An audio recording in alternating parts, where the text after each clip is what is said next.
Halo, selamat siang dengan Indra dari antamgold.com. Pada video kali ini saya akan bahas sedikit apa itu emas. Jadi kita akan bahas dasar-dasar basic tentang emas itu sendiri, baik dari karakteristik fisik emasnya maupun juga sifat-sifatnya yang terkait. Oke, kita mulai saja. Yang pertama, kalau dalam tabel periodik di fisika itu emas itu simbolnya AU. Dari bahasa Latin itu aurum. Dan memiliki nomor atom 79. Logam ini karakteristiknya dia lembek yang mudah dibentuk. Di antara logam-logam lain, emas itu unik. Jadi, dia semakin murni, dia lembek, mudah dibentuk, bentuknya warnanya mengkilap kuning dan lebih berat untuk dimensinya ya. Jadi, kalau kita kayak di film-film zaman dulu itu kalau orang suka gigit emas, nah itu kelihatan dari situ karena mereka mau ngetes gitu. Emas ini asli atau enggak dari gigitan. Kalau emas yang pure emas, dia lunak sekali, jadi bakal ada bekas gigitannya. Saya juga pernah ngejatoin ya 100 graman emas gitu, penyok pinggirnya bener-bener. Oke, jadi selain itu sifat uniknya dia fleksibel dicampur dengan logam lain seperti perak, tembaga gitu. Jadi emas ini dia logamnya dapat menjadi konduktor panas dan listrik yang sangat baik sekali dibandingkan dengan logam lainnya. Berbeda dengan logam lainnya juga, emas tidak akan pernah karatan atau korosi. Jadi kalau emasnya karatan ya berarti bukan emas itu. Next, masa jenis emas. Jadi ini kalau misalnya kita pakai teori apa ya, Archimedes ya, hukum Archimedes ya. Jadi masa jenis emas dengan logam lain berbeda. Maksudnya apa? Jadi kalau misalnya 50 gram perak, ini saya pakai contoh gambarnya ada 50 gram perak berbeda dengan 50 gram emas secara dimensi. Meskipun ketebalannya sama, tapi lebar, panjang dan lebarnya dia udah berbeda, gitu. Karena emas lebih padat ya, jadi massa jenisnya 19,3. Di sini kalau kita timbang air ya dari berat kering bagi berat basah itu 19,3 itu murni, emas murni. Jadi kalau misalnya emasnya nggak murni, dia bakal di bawah itu biasanya. Titik leburnya, jadi dia akan lumer kalau sudah sampai 1064 derajat Celcius dia mulai lebur, mulai ngelumer dia. Jadi logam itu ada punya massa jenis sendiri, juga punya titik lebur masing-masing.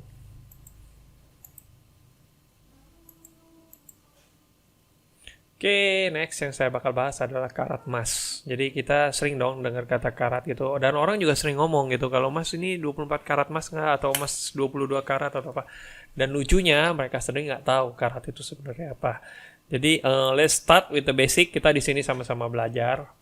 Jadi kalau mau dapat kemurnian emas itu ya, rumusnya cukup simpel. Jadi jumlah karat dibagi 24. Itu persentase kemurnian. Jadi ketika kita ngomong misalnya ini emas 22 karat nggak atau emas 18 karat nggak, kita harus sadar gitu rumusnya seperti apa gitu. Kalau di sini ya ilustrasinya sudah gampang. 18 karat bagi 24 karat itu artinya emas 75%.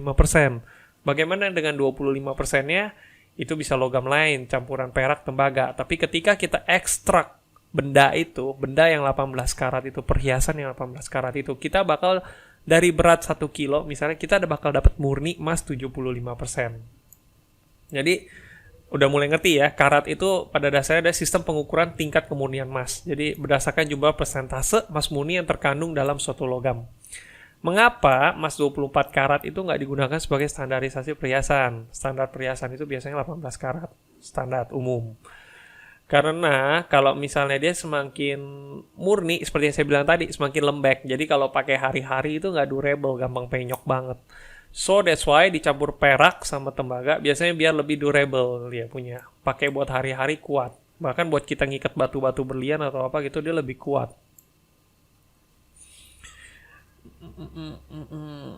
Nah ini ada contoh lain, 22 bagi 24, 91,6. 24 bagi 24 ya 100% berarti.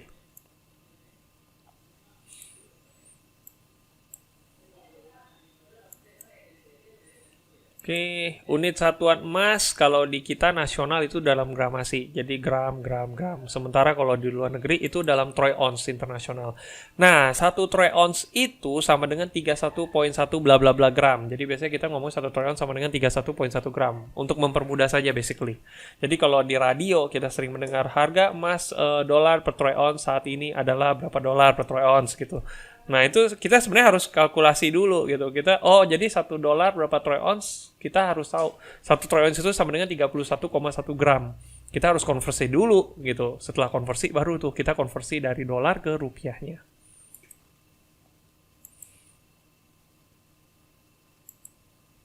Warna emas itu kalau benar-benar murni ya, itu ini saya pakai Tenari plot ya. Tenari plot atau diagram segitiganya. Ini kalau di ini logam yang campuran yang biasa paling sering kan adalah perak sama tembaga. Jadi kalau emas, kalau benar-benar murni, dia warnanya agak red yellow aslinya. Ini kalau semakin banyak peraknya, ini 10%, 20%, 30%, sampai 90% perak, dia bakal warnanya agak-agak putih.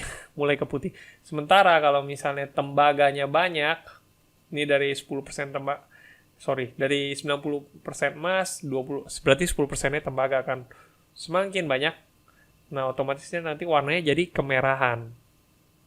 Ini pun juga ada persentasenya. Kalau perak, tembaga, sama emas, jadi kelihatan tuh warna proporsinya, beda-bedanya. Apakah ada campuran lain biasanya selain 3 ini? Dalam satu emas bisa kan ada nikel, bisa ada kuningan gitu. Jadi tergantung campurannya.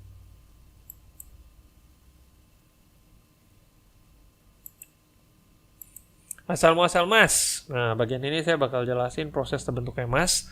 Dan ini biasanya orang-orang mining nih, yang jago nih, orang pertambangan nih. Tapi saya jelasin sesederhana mungkin sebisa saya. Jadi logam emas itu terbentuk dari proses magmatisme. Jadi magmatisme itu apa sih? Secara sederhana itu magmatisme dapat dipahami sebagai proses yang menghasilkan batuan magmatik. Jadi batuan magmatik atau batuan beku itu batuan yang terbentuk langsung dari pendinginan dan solidifikasi magma. Ini yang membedakan batuan beku dan batuan sedimen dan batuan metamorf. Jadi magmatisme itu adalah aktivitas magma yang ujung-ujungnya menghasilkan batuan beku. Nah, kalau kita masih ingat filmnya Dwayne Johnson tuh yang ke pulau apa gitu, terus ada ledakan gunung meletus api gitu. Nah, pas gunungnya meletus ada meletus mas-mas juga ada keluar gitu kan. Itu yang terjadi gitu. Jadi ketika ada pergerakan cairan magma dalam tubuh bumi, ada emas yang ikut terangkat oleh cairan magma tersebut beserta dengan logam-logam lain. Pertanyaannya, bagaimana kita mendapatkan emas tersebut? Tahap pertama biasanya itu adalah open pit mining. Jadi dibuat dulu lahannya, oke nih setelah dites, di drill, ada emasnya, baru kita siapin open pit miningnya gitu. Jadi ini dalam tahap open pit mining itu ada proses pengangkatan batu-batuan mineral yang akan diproses. Karena setelah diselidiki batu mineral tersebut memang ada isinya gitu. Ada emas, ada perak, ada tembaga, ada banyak-banyak logam-logam lain. Nah, mineral gold ore itu masuk ke tahap kedua. Jadi proses pengumpulan dan pengolahan batu-batuan yang mengandung emas dan logam-logam mulia. Jadi dikumpulin tuh di bongkah-bongkahan batunya. Nanti bongkahan batu ini dimulailah masuk tahap ketiga, crushing atau milling gitu. Di sini batu-batu yang dikumpulkan akan diproses dengan berbagai teknik. Kalau ada beberapa teknik ya yang dipakai orang tambang itu, mereka biasa bahasanya amalgamation, flotation, dan gravity concentration. Tujuan utama pada dasarnya adalah untuk memisahkan logam emas dengan logam-logam lainnya dalam batuan mineral tersebut. Jadi emas yang diperoleh biasanya juga akan dimurnikan dalam proses ini. Baru masuk tahap keempat. Nah, ini udah kayak di film-film nih, smelting nih, pot mendidih, isinya emas cair gitu. Tuang deh, pas dituang, smelting pas tuang, nah jadinya emas batangan. Tinggal dicap dah, terserah mau cap apa. Oke, ini kita bahas sedikit sejarahnya emas. Kalau zaman dahulu, ekonomi mungkin kita masih ingat, orang zaman dulu tukar-menukar, barter ya, namanya ya. Jadi karena nggak ada mata uang, zaman dulu adanya barang, jadi kita saling barter. Gue ada ini, lu ada itu, yuk let's trade gitu. Jadi tukar, itu bentuk awal yang paling konvensional sekali gitu. Sekitar tahun 564 sebelum Masehi, nah itu pertama kalinya tuh emas digunakan sebagai alat tukar atau mata uang. Jadi barter udah mulai ditinggalkan, orang pakai emas buat tukarnya. Saya agak skip dikit ya, jadi maksudnya saya bahas yang sedikit penting. Jadi agak lewat tadi. Jadi tahun 1717 itu negara UK dia udah mulai masuk era pembentukan standarisasi emas. Jadi mulai dihubungin gitu, emas udah dengan setara dengan 77 shilling. Jadi karena mereka menggunakan mata uang mereka sendiri. Ini agak loncat sebenarnya. Kalau dulu kan emas kan. Kenapa sih kok bisa tiba-tiba masuk era standarisasi emas? Kalau kita ingat film-film Cina gitu emasnya ditukar dengan uang kertas gitu kan. Jadi sebenarnya emasnya itu mereka safe. Jadi orang dari bawa-bawa emas kan risky kan. Mereka taruh emas itu di bank dan bank keluarin kertas. Nah, kertas ini yang dipakai bisa buat nebusin emas. Nah, tahun 1717 ini Inggris dia nentuin, oke, dengan 77 siling mata uangnya Inggris dan dia bisa tukarin satu troy emas gitu, per ons emas. Nah, jadi orang mulai efisiensi lah istilahnya. Tahun 1870 sampai 1900 menggunakan emas sebagai standar acuan uang mata uang mereka. Ini terus tahun 1925 Inggris yang sempat meninggalin waktu Perang Dunia I, 1925 dia balik lagi pakai itu, pakai emas sebagai standar perekonomiannya ya. Nah, tahun 1933 Amerika berhenti, Presiden Roosevelt waktu itu berhenti menggunakan emas sebagai acuan nilai tukar. Jadi waktu itu dia $1 ons emas itu setara $20,67. Ini nggak lama juga gitu. Ekspor dan kepemilikan emas di tahun ini oleh individual dilarang pada masanya. Jadi nggak, sekitar tahun 1934 diperbolehkan kembali gitu karena memang belum ada ketemu sistem moneter yang cocok kan. Nah, diperbolehkan kembali, tapi harganya udah nggak 1 ons emas nggak 20,67, udah mulai $35 per troy ounce. Nah, begitu masuk 1939, Perang Dunia II, chaos semua. Sampai London pun juga stop perdagangan emas. Nah, ini yang penting. Ini cikal bakal sistem moneter kita gitu. Jadi, sebelum perjanjian Bretton Woods, zaman dahulu itu setiap negara kan punya mata uangnya sendiri. Inggris dengan pound sterling atau shillingnya, terus Amerika dengan dolarnya, ada Eropa pun juga dengan mata uang mereka sendiri, Prancis juga ada mata uang mereka. Ya, intinya setiap negara punya mata uang mereka masing-masing. Dan setiap negara itu mematok mata uang mereka ke emas. Jadi kayak misalnya tadi Amerika $35 per troy ounce. Kalau yang Inggris misalnya 77 shilling per troy ounce. Jadi setiap negara punya masing-masing. Mereka patok mata uang mereka ke emas. Nah, mulai tuh pas sudah kondisi pasca perang tuh Amerika pintar, dia kumpulin gitu. Waktu itu kan dolar 1 troy ounce emas $35 kan. Si Amerika pas perjanjian Bretton Woods ngajak negara-negara lain, daripada kita pusing tukar-tukar barang atau apa gitu kan, nentuin jual belinya kan, setiap negara ada patok emas masing-masing, mendingan semuanya patok ke dolar. Nanti si dolar yang patok ke emas. Nah, jadi orang lain, oh ya udah oke, gampang dah. Jadi kita udah nggak perlu patok ke emas lagi karena ribet kan, setiap negara punya sendiri-sendiri gitu. Mendingan kita semua patok ke dolar, nanti si dolar aja yang kerjanya patok ke emas. Itu tuh awal mulanya tuh konferensi Bretton Woods. Sistem moneter kita yang sampai sekarang juga sih sebenarnya sih. Nah, teng-teng tiba-tiba tahun 1971 dari 1944 ya. Presiden Nixon bilang, stop, kita berhenti mematok dolar dalam emas gitu. Jadi seluruh mata uang yang telah terpatok mata uang US dapat berfluktuasi. Jadi semuanya ini udah gerak nih. Makanya kayak kita rupiah juga dari 9.000 ke 13.000 karena kita patok ke dolar udah fluktuasi itu.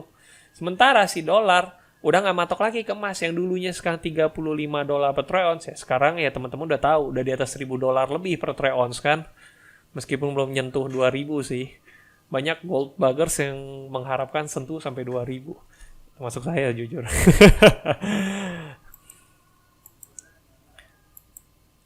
Oke. Berarti oke dong kalau misalnya Amerika udah nggak patok ke emas lagi, emas sudah nggak ada nilainya. Jangan salah, tahun 1999 ini perjanjian pertama Bank Sentral ya. Jadi First Central Bank Gold Agreement itu disetujui. 15 bank sentral Eropa mendeklarasikan emas sebagai cadangan devisa. Jadi emas masih ada nilainya. Saya cuma mau kasih tahu aja. Bahkan sampai bank aja pun juga masih menggunakan emas sebagai cadangan devisa mereka. Jadi meskipun digital serba paperless, still gold still have value gitu. Meskipun the real wealth is in the people, resource, dan pembangunan yang ada di sekeliling kita. Value-value yang ada. Ya, demikian sejarah singkat perkembangan emas. Terus bentuk emas. Ya, saat ini bentuk emas ada berbagai macam perhiasan. batangan, koin, sama granul. Granul ini granul, harusnya granul emas, sorry. Itu granul plastik. Belum ganti.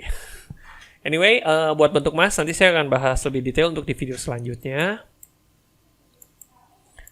I think that's all untuk presentasi kali ini.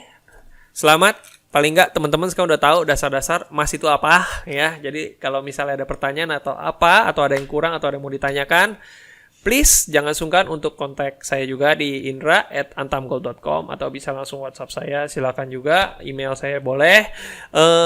Ya kalau teman-teman merasa video ini berguna, silakan di-share ke teman-temannya teman juga. Dan please subscribe juga. Oke?